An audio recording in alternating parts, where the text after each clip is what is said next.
Welcome to my dear students in grammar class. Today I am going to teach you grammar, and the name of the chapter is determiner. Chapter का नाम है determiner. इसकी चर्चा traditional grammar में नहीं की गई है, लेकिन मॉडर्न इंग्लिश ग्रामर में इसकी चर्चा की गई है। डेटरमिनर, डेटरमिनर का हिंदी अर्थ होता है निर्धारक। निर्धारक।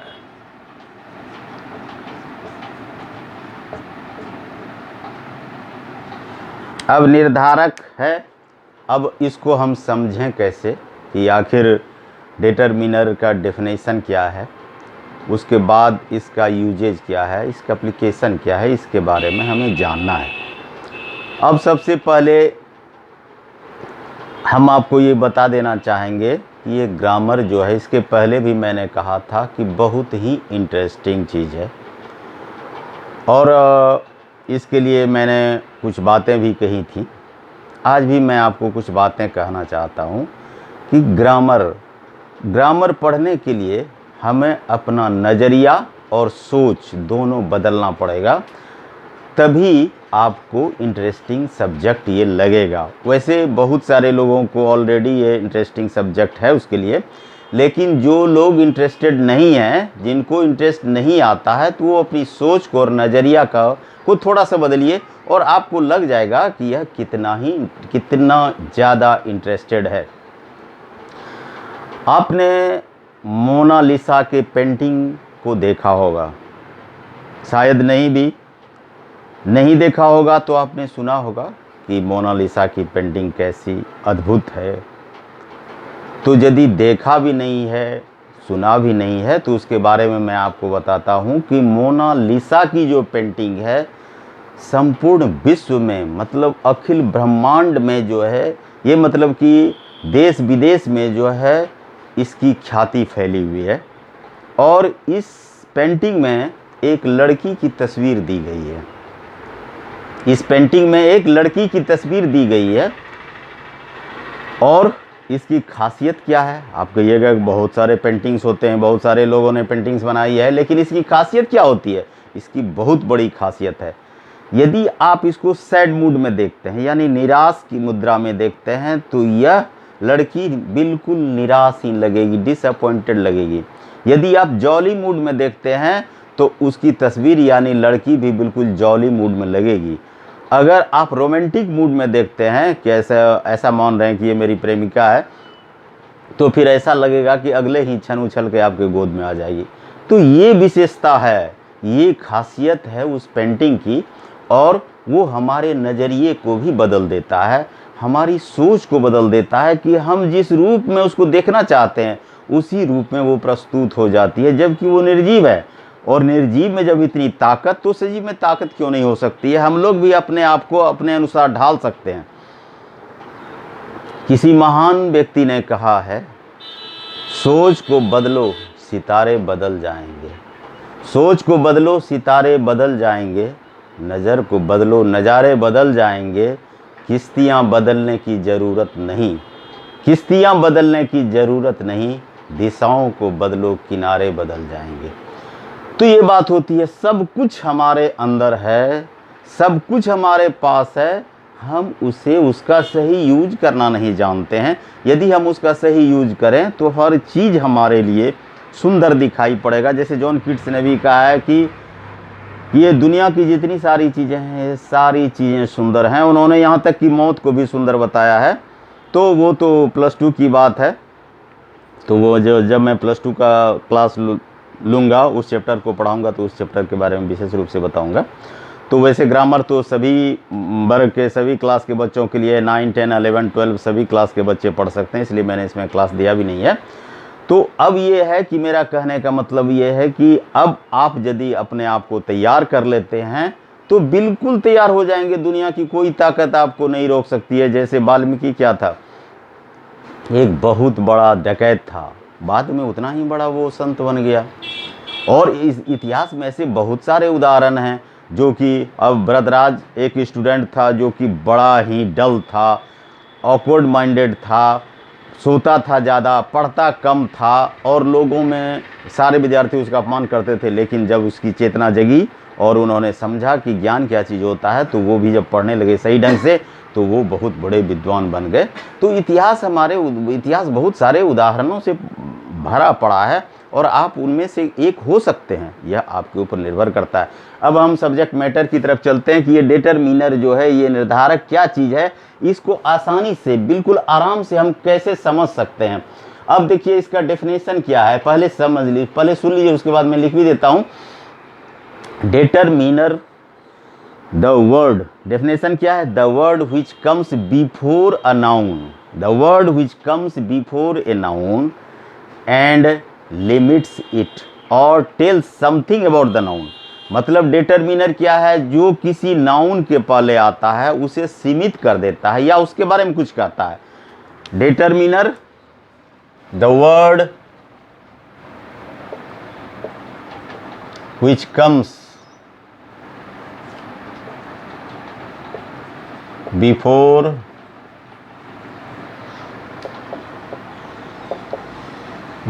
a noun and limits it भी कह सकते हैं, यानी उसको क्या कर देता है, सीमित कर देता है, या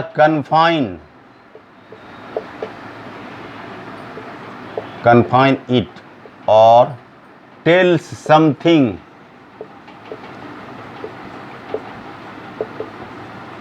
about it, about the noun. अब क्या है, बिल्कुल आसान शब्दों में मैंने इसको रखा है कि the word which comes before a noun and confines it और tells something about the noun. मतलब डिटरमाइनर क्या है, जो किसी भी नाउन के पहले आता है और नाउन को सीमित कर देता है, यानी उसके बारे में कुछ कहता है, वही डिटरमाइनर है। एक बात बिल्कुल ध्यान में रख लीजिए कि डिटरमाइनर के बाद नाउन का आना बिल्कुल आवश्यक है, अर्थात नाउन के वो पहले आएगा। यदि किसी सेंटेंस में नाउन ना हो तो वो डिटरमिनर नहीं होगा। इसको गांठ बांध के समझ लीजिए कि डिटरमिनर के लिए नाउन का होना किसी भी सेंटेंस में ज़रूरी है। ठीक वैसे जैसे ही मैंने आर्टिकल्स बताया था, तो आर्टिकल्स का भी वही नियम है कि किसी भी सेंटेंस में नाउन का होना जरूरी है। यदि नाउन नहीं होता है तो उसमें आर्टिकल नहीं लगता है। तो इसमें अब देखिए कि कैसे हम समझ सकते हैं कि डिटरमिनर क्या है, और इसको एग्जाम्पल के द्वारा आप लोग पूरी तरह से समझ जाएंगे, जैसा कि हमारा मानना है। अब एग्जाम्पल देखिए, आई have a knife,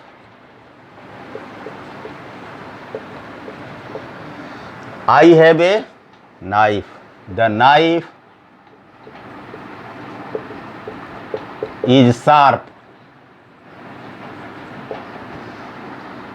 The knife is very sharp.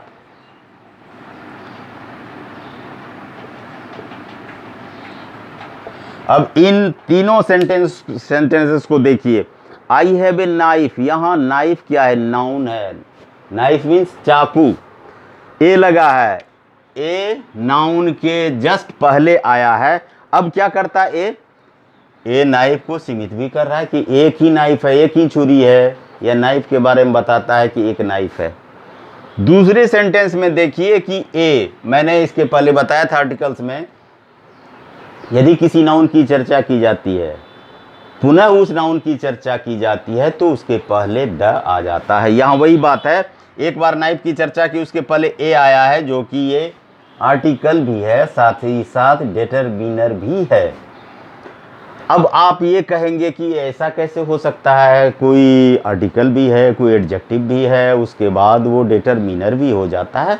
तो दुनिया में किसी एक आदमी को बहुत सारे रोल प्ले करते हैं। अब जैसे किसी भी एक लड़की को लीजिए कि जब उसका जन्म होता है तो वो किसी की बेटी होती है, वो किसी की बहन भी हो जाती है, और फिर क्या होता है कि शादी होती है तो वो किसी की पत्नी होती है, किसी की भाभी होती है, और साथ ही साथ वो फिर माँ बनती है, दादी बनती है। यानी एक ही लड़की है जिसके अलग अलग रूप होते हैं, अलग अलग, और उनका रेस्पॉन्सिबिलिटी निभाना पड़ता है।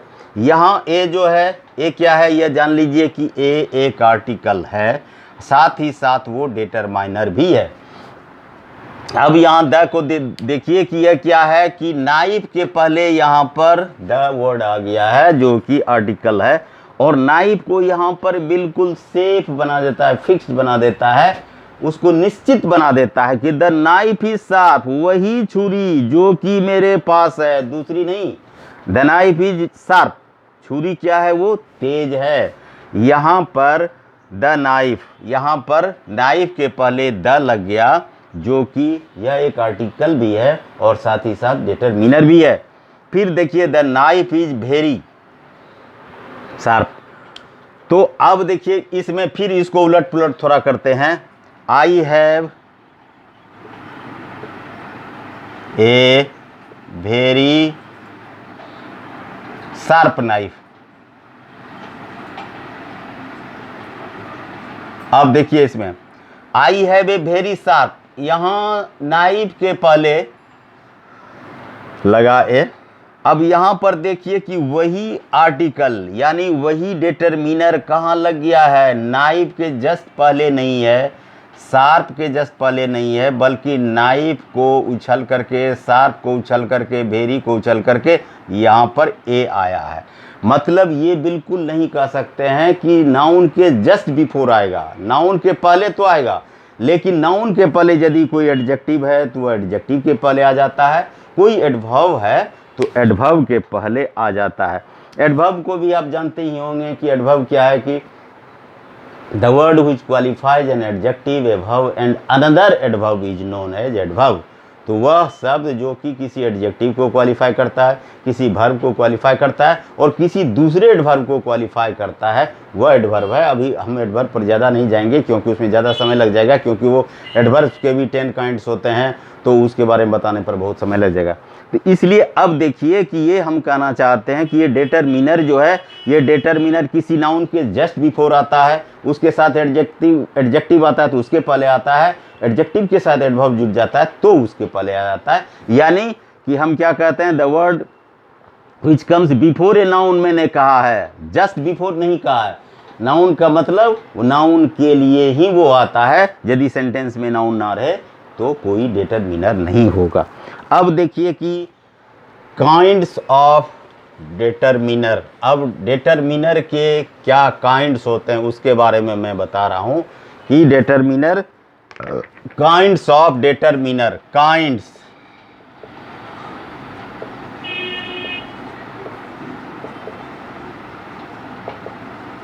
अब सबसे पहले इसको देखिए, आर्टिकल्स, आर्टिकल से में तो ए एन और द आ जाता है, ये तो आप पूरी तरह से जानते ही हैं। दूसरा क्या है, पोजेसिव एडजेक्टिव, ये माई, योर, देयर वगैरह जो हैं ये पोजेसिव एडजेक्टिव हैं। उसके बाद demonstrative adjective,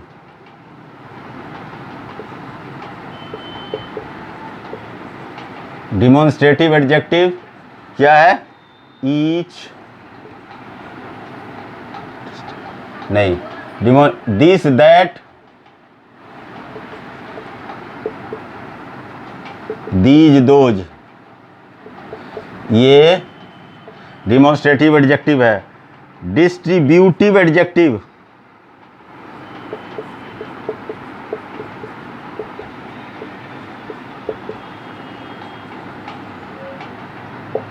distributive adjective each, every, either और नीदर,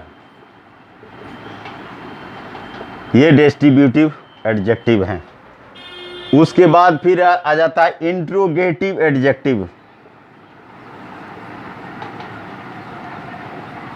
इंट्रोगेटिव एडजेक्टिव, इसमें व्हाट,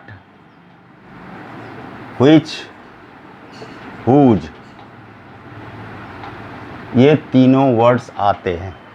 अब ये इंट्रोगेटिव एडजेक्टिव क्या है? पहले आर्टिकल है, फिर पॉजेसिव एडजेक्टिव है, फिर डिमॉन्स्ट्रेटिव एडजेक्टिव है, डिस्ट्रीब्यूटिव एडजेक्टिव है, इंट्रोगेटिव एडजेक्टिव है, और फिर क्या है कि आपको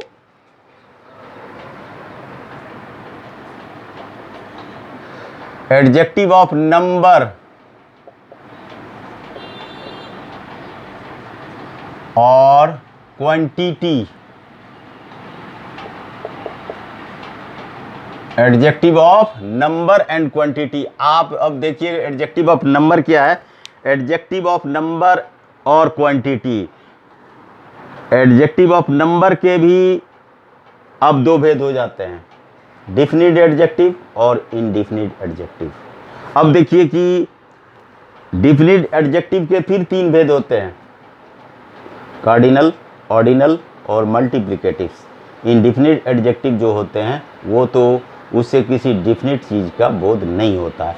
अब देखिए कि ये एडजेक्टिव ऑफ नंबर में क्या है, सबसे पहले काउंटिंग नंबर है 1 2 4 etc।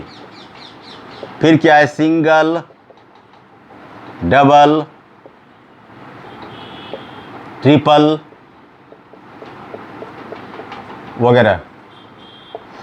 फिर क्या है, ये सेकंड में सिंगल डबल नहीं है, सेकंड में है आपको first, second, third, fourth. First, second, fourth, ये। फिर सिंगल, डबल, ट्रिपल वगैरह, ये ETC हो गया। अब ये एडजेक्टिव ऑफ नंबर में आता है। अब इंडिफिनिट नंबर में क्या आता है, इंडिफिनिट नंबर में साफ पता चलता है कि जिससे किसी संख्या का बोध नहीं हो, जैसे कि ये मैनी है, सेवरल है, ए लॉट ऑफ है, एनफ है, ये सब क्या है, ये आपको इंडिफिनिट। ऑल है, ये सारे क्या होते हैं, ये सारे इंडिफिनिट नंबर के तहत आते हैं। और फिर कुछ फ्रेजेज भी हैं, जैसे कि ए lot of, a good deal of, a great deal of, small number of, the number of वगैरह जो हैं, ये भी फ्रेजेज भी आते हैं। अब मैं एक एक करके बताता हूँ कि ये जो आर्टिकल है, तो ये तो मैंने बता ही दिया है इसके सेंटेंस के माध्यम से कि ए लगाते हैं, एन लगाते हैं, द लगाते हैं, तो वो सारे आर्टिकल के तहत आ जाते हैं और वो सारे डिटरमाइनर होते हैं, बशर्ते कि उसे नाउन के पहले आना है। अब देखिए कि क्या होता है कि आगे भी देखिए कि अब आगे हम बताते हैं पॉजेसिव। पॉजेसिव एडजेक्टिव जो होता है, पॉजेसिव एडजेक्टिव क्या होता है,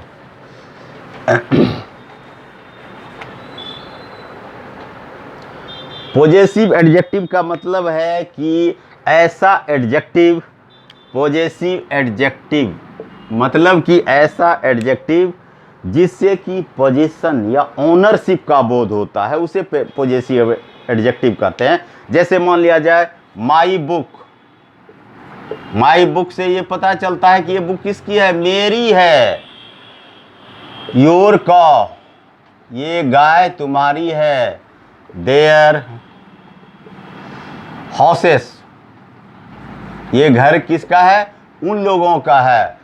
तो माई, योर, देयर वगैरह। दिस बुक इज हिज, यह किताब किसकी है, उसकी है। तो यहाँ भी अधिकार का बोध होता है। तो इस तरह से हम कह सकते हैं कि पॉजेसिव एडजेक्टिव के पहले ये माई जो है, ये माई आपको डिटरमिनर है और साथ ही साथ ये पॉजेसिव एडजेक्टिव भी है। उसी तरह से योर भी डिटरमिनर है, देयर भी डिटरमिनर है और हिज भी डिटरमिनर है, और ये साथ ही साथ ये एडजेक्टिव भी है। अब पॉजेसिव एडजेक्टिव के बाद फिर क्या है कि आप पॉजेसिव एडजेक्टिव के बाद फिर जो हम बताए हैं, यानी तीसरा नंबर में क्या है, डिमॉन्स्ट्रेटिव एडजेक्टिव। डिमॉन्स्ट्रेटिव एडजेक्टिव क्या है कि जैसे this that these those, this that these those, ये क्या है, ये सारे आपको डिमॉन्स्ट्रेटिव एडजेक्टिव। और डिमॉन्स्ट्रेटिव एडजेक्टिव क्या करता है, वो इंडिकेट करता है कोई चीज़ नज़दीक में है या दूर में है। जैसे this is my book, this book is mine, यह किताब मेरी है। दिस इज माई बुक कहेंगे तो नहीं होगा, क्योंकि बुक के पहले दिस आया है। That book, that pain is yours, ये पेन तुम्हारी है। पेन के पहले क्या है कि पेन के पहले दैट आया है, इसलिए that. These cows are of Ram, ये गायें किसकी हैं, राम की हैं। इस कॉज के पहले दीज आई हैं। और दोज बुक्स आर देयर्स, ये बुक्स किसकी हैं, दोज, इसलिए ये भी क्या है, यहाँ पर दिस, दैट, दीज, दोज सारे डिटरमिनर हैं। अब उसके बाद आइए कि फिर क्या है कि ईच एवरी, यानी demonstrative distributive adjective.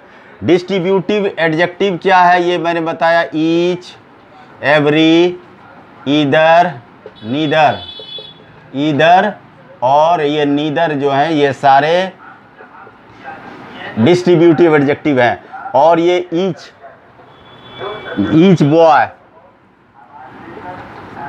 Boy was given sweet, प्रत्येक लड़के को मिठाई दी गई। एवरी मैन डिजायर्स हैप्पीनेस, प्रत्येक आदमी क्या चाहता है, मैन के पहले एवरी आया है, बॉय के पहले ईच आया है। ईदर का मतलब क्या होता है, दो में से कोई एक। जैसे either pen does not write well,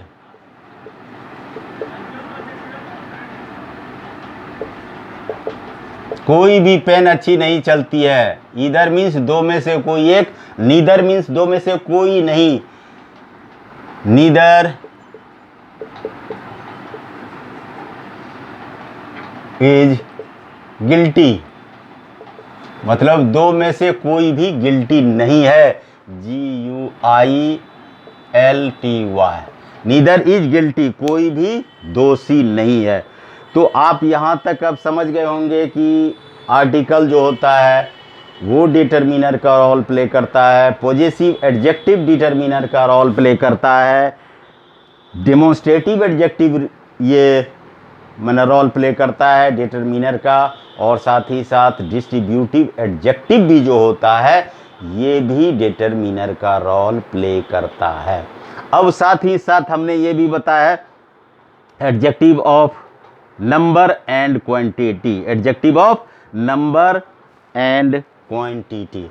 अब इस पर भी हम आते हैं कि एडजेक्टिव ऑफ नंबर और क्वांटिटी के साथ भी ये क्या होता है कि हम जब उसको नाउन के पहले प्रयोग करते हैं तो क्या हो जाता है, वो बिल्कुल डिटरमिनर हो जाता है। 1 2 3 4 ये काउंटिंग नंबर है। I have 2 shirts, I have adjective of number and quantity. I have 2 shirts, ये हो गया आपको। He is the first boy of my school. अब देखिए बॉय के पहले फर्स्ट आया है, इसलिए single man was not present.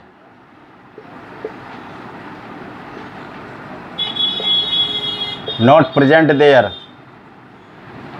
वहां पर एक भी व्यक्ति उपस्थित नहीं था, ये मैन के पहले सिंगल आया है, इसलिए ये हो गया। अब ये जो है आपको क्वांटिटी, क्वांटिटी मीन्स मात्रा, जैसे क्वांटिटी ऑल या सम, जो कुछ भी हो, तो क्या है कि सम आर ग्रेट, कुछ महान व्यक्ति होते हैं। इस तरह से ये हो गया आपको एडजेक्टिव ऑफ नंबर। अब एडजेक्टिव ऑफ क्या है कि ये इंट्रोगेटिव एडजेक्टिव। इंट्रोगेटिव एडजेक्टिव जैसे कि हमने बताया था इंट्रोगेटिव व्हाट, व्हिच, हुज। इसका भी यदि नाउन के पहले आता है तो ये डिटरमिनर होता है, जैसे what work will you do, तुम कौन सा काम करोगे। What work will you do, तुम कौन सा काम करोगे। व्हिच ड्रेस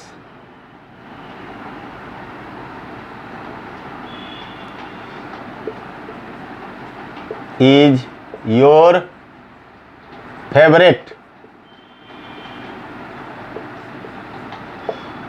ड्रेस, कौन सा ड्रेस तुम्हारा फेवरेट है। अब ड्रेस के पहले व्हिच आया है, whose book is this, book is this, यह किसकी किताब है। तो आप देख लीजिए व्हाट, व्हिच, हुज, ये भी सारे नाउन के पहले आए हैं और नाउन के पहले आए हैं, इसलिए ये डिटरमिनर की गिनती में हैं। अब है कि अब कुछ इसके साथ साथ आपको फ्रेजेज भी हैं, ये भी मैंने बताया, जैसे कि a good deal of, a great deal of वगैरह जो होता है, तो लॉट ऑफ, लॉट्स ऑफ, जैसे इसको ऐसे भी समझ सकते हैं, जैसे कि I have a lot of property, I have a lot of books, मतलब मेरे पास बहुत सारी किताबें। A number of persons were died, a number of persons were died in the accident, मतलब कि बहुत सारे लोग एक्सीडेंट में मारे गए। द नंबर ऑफ का मतलब होता है कि संख्या, लेकिन निश्चित, जैसे the number of honest man is decreasing day by day, तो ऑनेस्ट मैन की संख्या दिनों दिन घटते जा रही है। ऑनेस्ट होना एक बहुत बड़ी बात होती है, बहुत सारे रिस्पॉन्सिबिलिटीज़ को निभाना पड़ता है, इसलिए ऑनेस्ट मैन कम ही होते हैं। तो इस तरह से ये होता है। अब आपको जो है ये डिटरमिनर का काइंड्स का पता चल गया और ये हमने जानकारी दे दी। अब कुछ वर्ड्स भी ऐसे होते हैं जिसका कि एप्लीकेशन जानना बहुत ही ज़रूरी होता है। आप एप्लीकेशन नहीं जानेंगे तो वो फिर आपको आगे दिक्कत होगी। इस सुविधा के लिए हम थोड़ा सा एप्लीकेशन भी आपको बता रहे हैं कि जैसे कि कुछ ऐसे वर्ड्स हैं जिसका कि एप्लीकेशन हम आपको बता रहे हैं, और इसको जब आप जान जाएंगे तो थोड़ी सी सहूलियत होगी समझने में, जानने में, और इस चैप्टर को थोड़ा डिटेल्स में आप जानिएगा। जैसे सम वर्ड्स हैं, सम टिपिकल वर्ड्स,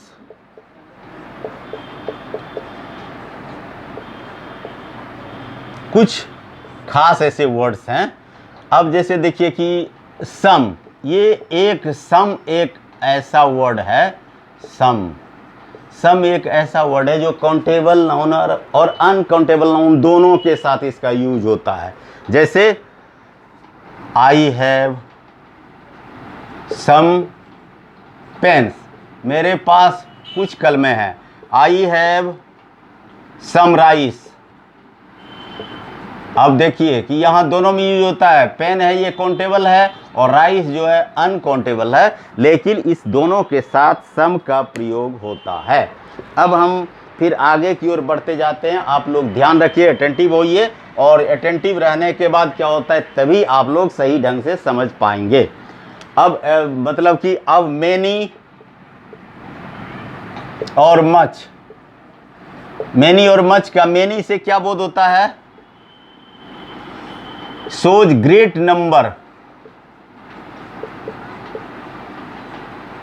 यानी बड़ी संख्या, बड़ी संख्या का बोध होता है। और मच से लार्ज क्वांटिटी, लार्ज क्वांटिटी अधिक मात्रा। मैं बिल्कुल सिंपल में बताते जा रहा हूं। मैनी का ग्रेट नंबर। अब इसका एग्जाम्पल भी दीजिए। मैनी मैन वर वास्ड अवे, बहुत सारे आदमी बह गए। पानी के वेग में या फ्लड में बहुत सारे आदमी मर गए। अब देखिए मैनी, अब much, I have much wealth, मेरे पास, आई के जगह पर दीजिए मुकेश अंबानी। मुकेश अंबानी हैज, तो हैज हो जाएगा, तब हैव नहीं होगा। Mukesh Ambani has much wealth, मतलब मुकेश अंबानी के पास बहुत सारा धन है। यहाँ मैनी से क्या हुआ कि ज़्यादा संख्या का बोध हुआ, कि बहुत ज़्यादा लोग पानी में बह गए। और मच वेल्थ का मतलब बहुत ज़्यादा संपत्ति। अब एक उदाहरण से भी इसको समझ सकते हैं। इसे देने के लिए हम उदाहरण ज़्यादा भी दे सकते हैं, लेकिन लंबा ज़्यादा हो जाएगा, इसलिए हम ज़्यादा लंबा नहीं करना चाहते हैं। अब देखिए कि मच मैनी हो गया लेस और फ्यूअर। लेस क्या है? ये क्वांटिटी को दर्शाता है, क्वांटिटी यानी मात्रा, मात्रा को दर्शाता है। और फ्यूअर ये नंबर को दर्शाता है, संख्या। अब देखिए इसका प्रयोग देखिए, less, I have less money than my neighbour. मतलब क्या है कि हमें अपने पड़ोसी के बनिस्पत कम धन है। मनी का मतलब यहाँ धन से है, और वैसे मनी अनकाउंटेबल होता है। रुपीज काउंटेबल होता है, लेकिन मनी अनकाउंटेबल होता है। अब देखिए कि फ्यूअर क्या है? फ्यूअर ये संख्या को बताता है, और फ्यूअर का मतलब कि there is fewer girls in there are fewer girls in this section than that section। मतलब क्या हुआ इसका कि इस सेक्शन से ज़्यादा उस सेक्शन में लड़कियां हैं। अब देख लीजिए कि यहाँ क्या है, कि यहाँ पर क्या बोध होता है? आई हैव लेस मनी, मतलब कि यहाँ क्वांटिटी का बोध होता है, और इससे नंबर का बोध होता है। एक एक उदाहरण से भी आप समझ सकते हैं। अब हम आगे की ओर बढ़ते हैं कि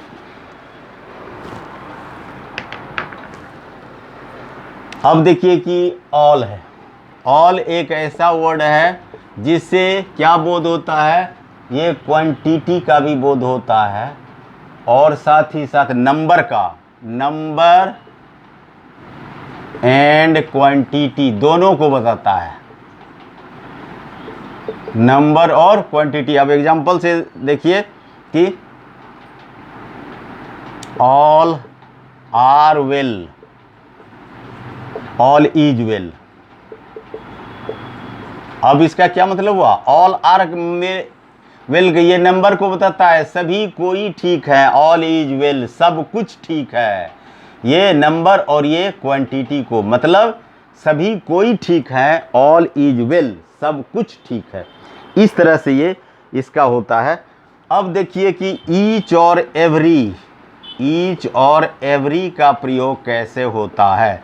ईच का मतलब ये जान लीजिए कि दो या दो से अधिक में से एक, वन ऑफ टू और more than to.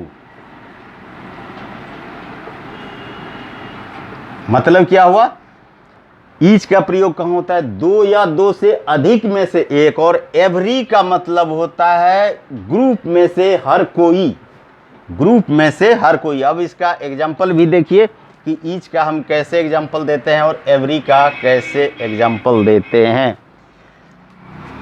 Each of them is good, मतलब कि उनमें से सब कोई ठीक है। मतलब कि माने दो या देम का मतलब यहाँ दो या दो से अधिक भी हो सकता है, और उनमें से माने कि हर कोई ठीक है। Each girl was given a prize, प्रत्येक लड़की को क्या दिया गया, प्राइज दिया गया। यहाँ भी देखिए गर्ल के पहले ईच आया है, और ईच से ये बोध होता है कि ईच जो है वो डिटरमिनर है, और साथ ही साथ ये दो या दो से अधिक में से एक। अब उसी तरह से एवरी का देखिए, every means every man desires happiness in his life, in his life, प्रत्येक आदमी अपने जीवन में हैप्पीनेस चाहता है, खुशी चाहता है। इसमें अरे ये दुनिया का हर आदमी है, ये कोई दो या तीन में से एक नहीं है, बल्कि हर आदमी चाहता है कि वो खुश रहे। अब इसको फिर आगे हम बढ़ते हैं। ईदर और neither, either and neither, either और नीदर। ईदर मीन्स दो में से कोई एक होता है या दोनों होता है, दो में से कोई एक, दो में से कोई एक या दोनों। मतलब क्या होता है कि दोनों, दो में से कोई एक या दोनों। अब इसका कैसे प्रयोग होगा, इसको हम देखेंगे एग्जाम्पल से कि ईच का मतलब दो में से कोई एक। आई हैव टू फ्रेंड्स, मेरे पास, यानी मुझे दो दोस्त हैं, तो each is good, each friend is good, each friend is इधर है, आई हैव टू फ्रेंड्स, इधर फ्रेंड इज गुड। अब देखिए क्या होता है कि मेरे पास दो फ्रेंड हैं, मुझे दो दोस्त हैं, लेकिन इधर फ्रेंड इज गुड। अब दो में से कोई एक ही ठीक है, ये साफ बता देता है। अब इधर का मतलब दो में से दोनों। There are trees on either side of the road, मतलब कि रोड के दोनों तरफ पेड़ लगे हुए हैं। There are trees on either side of the road, मैंने ईच एवरी, ईदर नीदर के साथ सिंगुलर नाउन आता है और सिंगुलर वर्ब भी आता है। जब सब्जेक्ट वर्ब एग्रीमेंट रूल बताऊंगा तो मैं उसमें बताऊंगा। तो इससे साफ पता चलता है कि ईदर जो है दो में से दोनों के साथ होता है। नीदर तो मैंने पहले ही बता दिया है कि दो में से कोई नहीं। I have two friends but neither is good, मेरे पास दो दोस्त हैं लेकिन दो में से कोई भी सही नहीं है।